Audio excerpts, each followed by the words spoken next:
in-character and out-of-character roles in traditional fantasy games such as Dungeons and Dragons or Pathfinder are something that I feel need to be discussed ahead of time with the group.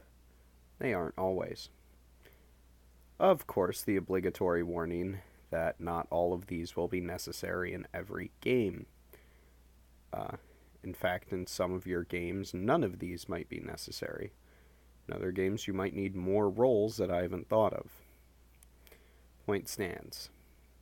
In addition, I'm not going to be talking about the archetypal combat roles, such as tanking or healing. So, without further ado, out of character roles. First up, we have the Scribe, which is the most important to my games. This is your designated note taker apart from the GM. Now, I've gotten lazy in GMing over the years because I have a player who does this for me consistently. But essentially, you want to have somebody take notes for the session. Now, my guy likes to take full, detailed reports of everything that happened. Really, you just need somebody to note down major events, any special clues or hints the GM might have given the party, as well as names of people and places that might be relevant or you might want to talk to again.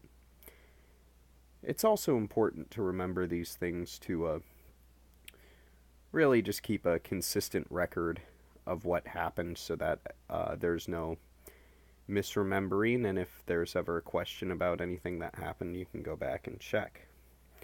The next one, rule guy. Now, rules lawyer is a term that's thrown around a lot in a really negative light. I like rules lawyers. I really do. I love having them at my table. That said, I like to run games by the rules as written when I can help it. So, again, your mileage may vary. Basically, your rule guy, your rules lawyer, whatever, is that when a rules question comes up, if the GM doesn't know it off the top of their head, of course they can go and look it up after the game so as not to waste any time. They can look it up right there. Or you have a designated rules guy who knows the rules really, really, really well and can help the GM make a sound judgment or happens to know it off the top of their head. The rules guy might also be designated with looking things up between combat rounds if they already know what they're going to do or if they've already gone. Alright, let's see. Next, assistant GM. Similar to the rules guy, I like to keep one of these around in my games. A player, sure, but somebody who I can trust to maybe keep the others entertained if I need to pull a player aside to talk to them privately, or to help me actually create and plan for the games. Very useful, very cool.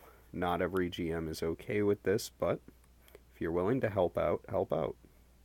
Finally, we have the Cartographer, which is the least used thing in any of my games. In old school games, players might be expected to map out rooms and dungeons as they explore. Nowadays, it's not always strictly necessary, but it can be nice. If you're playing Theater of the Mind, you might assign a player to quickly sketch out details of a room as they come up. Nothing fancy, but something to help everybody remember what's in there. In Theater of the Mind, when combat starts and gets going, it can be very difficult to remember small details, such as how many chairs might be in a room, and it might be relevant. Alright, let's move on to in-character roles. So I've listed down 5 primary party roles that I typically have come up in my games. The first of which is the leader. Self-explanatory. The leader makes the tough decisions when the party is at an impasse. Basically it. Not every group is going to function well with this, but I find that having a designated leader really helps out. You might think to some fantasy novels you might have read, or even television shows movies. If you're playing a game like science fiction, you might want to have a captain who's the party leader. Or if you're playing fantasy, a team of adventurers might need a designated leader to make decisions because that's what you need when there's a large group of people with varying opinions. All right. Obviously, I should point out the leader does not discount the opinions and advice of the group as a whole. They take it under consideration and make a decision from there. All right, next we have the strategist.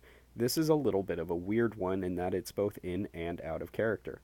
Typically, the strategist is somebody who has a mastery of the rules, especially when it pertains to combat. In character, they use this knowledge to their advantage by helping the other players come up with good plans in the event of combat. In combat, this might be seen as reminding somebody that they have something they can use. Again, the strategist should be a very trustworthy and good player, because too often this can come across as telling somebody what to do instead of making helpful suggestions that can make the party much more effective as a unit. All right, next is the library. In D&D Pathfinder, this is typically going to come in the form of a wizard or, more often, a bard, a character that is specialized in knowing things. Now, you might be surprised by this, but a lot of times I've encountered parties where nobody, in games where this is relevant, invested points in knowledge skills when it comes up, often.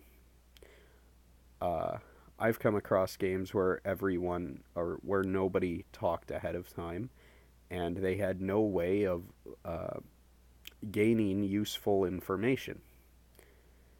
Doesn't always come up, but it's nice to have.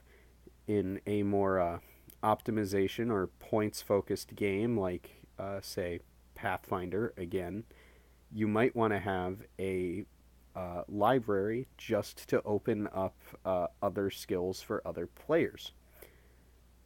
How you use it is up to you, but I like to have one around. Alright, next up is a very classic and obvious one, the face. Someone with a lot of charisma. Not necessarily the party leader, but oftentimes is. The face is somebody who's very good, very, very good at manipulating social situations to the party's advantage. This can be in the form of persuasion, intimidation, bluffing, seduction, bribery, whatever you need it to be, as long as the face is there. We're actually starting up a brand new Shadowrun game in a few hours, and I'm very excited to see what our face can do for us. Faces are very, very important in games like cyberpunk and science fiction, where there might be a lot of negotiations necessary. In fantasy, this can often come up as a player character who can talk the party into better rewards, or talk enemies down that might have been too tough to fight, or otherwise would have utilized too many of the party's precious resources to take down. Last but not least, we have the treasurer. The treasurer is often, ironically, a rogue, or, on the flip side of that, a paladin, somebody very trustworthy. The treasurer is responsible for divvying up rewards after they have been gained. Now, I like to have a communal chest of treasure, a communal monetary resource for the party to use in emergencies or for mutually beneficial arrangements, and the treasurer is a fantastic way to keep track of that. Outside of that, as I mentioned, divvying up treasure or holding on to treasure for the other player characters. In games like Shadowrun, you might even have a treasurer who makes investments for the other characters. Bizarre, but it sometimes happens. I apologize for the quality of this video. I've shot it probably 8 times over the last 2 months. and I was never very happy with the result. Ultimately, this isn't a topic that particularly captures my imagination or fascinates me, but I put it in the jar and drew it, so I talked about it. Now, as mentioned previously, I no longer have the jar, so the next video is going to be what I want it to be. I'm thinking I should get back to my roots and shoot another video on the Dresden Files RPG, but I'm not going to promise anything. In the meantime, thank you very much for watching. It's good to be back, and have a fantastic rest of your day.